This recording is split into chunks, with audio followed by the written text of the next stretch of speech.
നമസ്കാരം, പ്രവാസി മലയാളിയിലേക്ക് സ്വാഗതം. ഗൾഫ് നാടുകളിൽ കഴിയുന്ന പ്രവാസി മലയാളികൾക്ക് എന്നും തുണയായി എത്തുന്ന വ്യക്തിയാണ് സാമൂഹിക പ്രവർത്തകൻ കൂടിയായ അഷ്റഫ് താമരശ്ശേരി. ലോക്ക്ഡൌൺ പ്രഖ്യാപിച്ചതോടെ അന്താരാഷ്ട്ര വിമാന സർവീസുകൾ നിർത്തിവെച്ചപ്പോൾ ഗൾഫ് നാടുകളിൽ മരിച്ച മലയാളികളുടെ മൃതദേഹം നാട്ടിലെത്തിക്കാൻ അഷ്റഫ് താമരശ്ശേരി മുന്നിൽ തന്നെയുണ്ടായിരുന്നു.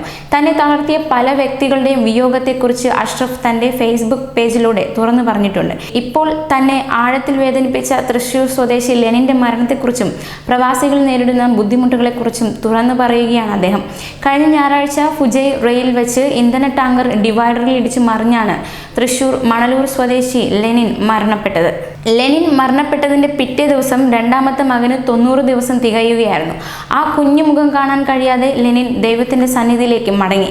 കുറച്ചു നാളുകൾക്ക് മുമ്പ് ലെനിന്റെ അച്ഛൻ ഗോപാലനും ഈ ലോകത്തു നിന്നും യാത്രയായി. ആ വേദന താങ്ങാൻ കഴിയാതെ ലെനിന്റെ അമ്മ മാനസിക പ്രശ്നത്തിലാണെന്നും അതിന്റെ കൂടെയാണ് ആ കുടുംബത്തിന്റെ ആശ്രയമായ ലെനിന്റെ വേർപാടെന്നും അഷ്റഫ് ഫേസ്ബുക്കിൽ കുറിച്ചു. ലെനിന്റെ സഹോദരിയും ഭർത്താവും ബഹറിലാണ്. ജോലി നഷ്ടപ്പെട്ട് ഇരുവരും എംബസിയുടെ വിളിയും കാത്ത് അവിടെ കുടുങ്ങിക്കിടക്കാൻ തുടങ്ങിയിട്ട് മാസങ്ങളായി. ബഹറിലെ സാമൂഹിക പ്രവർത്തകരായ KT സലീമും രാധാകൃഷ്ണ പിള്ളയും മറ്റ് സഹപ്രവർത്തകരും ഒക്കെ ചേർന്ന് ഇവരെ നാട്ടിലേക്ക് അയക്കുവാനുള്ള ശ്രമത്തിലാണെന്നും എത്രയും പെട്ടെന്ന് ലെനിന്റെ സഹോദരിക്കും ഭർത്താവിനും നാട്ടിലേക്ക് മടങ്ങാൻ കഴിയട്ടെ എന്ന് പ്രാർത്ഥിക്കുന്നുവെന്നും അദ്ദേഹം പറയുന്നു. ഫേസ്ബുക്ക് കുറിപ്പിന്റെ പൂർണ്ണരൂപം ഇങ്ങനെ: ചിലരുടെ ജീവിതാനുഭവങ്ങൾ വല്ലാതെ ആഴത്തിൽ വേദനിപ്പിക്കും. അല്ലെങ്കിലും ജീവിതം അങ്ങനെയാണ്. ദുരന്തങ്ങൾ ഒന്നിനു പുറകെ ഒന്നായി വന്നുകൊണ്ടിരിക്കും. അവിടെയാണ് മനുഷ്യൻ പലപ്പോഴും തളർന്നു പോകുന്നത്. കഴിഞ്ഞ ഞായറാഴ്ച ഫുജൈ റെയിൽ വെച്ച് ഇന്ധന ടാങ്കർ ഡിവൈഡറിൽ ഇടിച്ച് മറിഞ്ഞാണ് തൃശൂർ മണലൂർ സ്വദേശി ലെനിൻ മരണപ്പെട്ടത്. മരണപ്പെട്ടതിന്റെ പിറ്റേ ദിവസം രണ്ടാമത്തെ മകന് 90 ദിവസം തികയുകയായിരുന്നു. ആ കുഞ്ഞു മുഖം കാണാൻ കഴിയാതെ ലെനിൻ ദൈവത്തിന്റെ സന്നിധിയിലേക്ക് മടങ്ങി. കുറച്ചു നാളുകൾക്ക് മുൻപ് ലെനിന്റെ അച്ഛൻ ഗോപാലനും ഈ ലോകത്തു നിന്നും യാത്രയായി. ആ വേദന താങ്ങാൻ കഴിയാതെ ലെനിന്റെ അമ്മ മാനസിക പ്രശ്നത്തിലാണ്. അതിന്റെ കൂടെയാണ് ആ കുടുംബത്തിന്റെ ആശ്രയമായ ലെനിന്റെ വേർപാട്.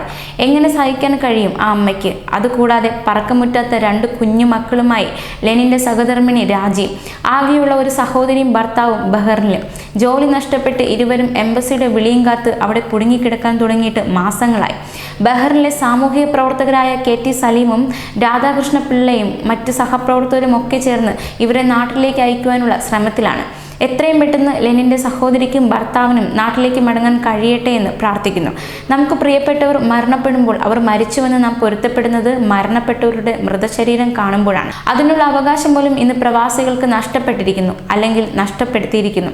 നമ്മളെ സംരക്ഷിക്കാൻ നമ്മുടെ മൗലിക അവകാശത്തെ നിഷേധിക്കാതിരിക്കുവാൻ നമ്മൾ വിശ്വസിച്ച് അധികാരത്തിൽ കയറ്റിയവർ തന്നെ അതൊക്കെ നഷ്ടപ്പെടുത്തിയിരിക്കുന്നു. ഒരു കാര്യം മാത്രം ഓർത്തുകൊള്ളുക: ഇന്ന് പ്രവാസികൾ അനുഭവിക്കുന്ന കണ്ണുനീരിന് ഇന്നല്ലെങ്കിൽ നാളെ നിങ്ങൾ കണക്ക് പറയേണ്ടി വരും.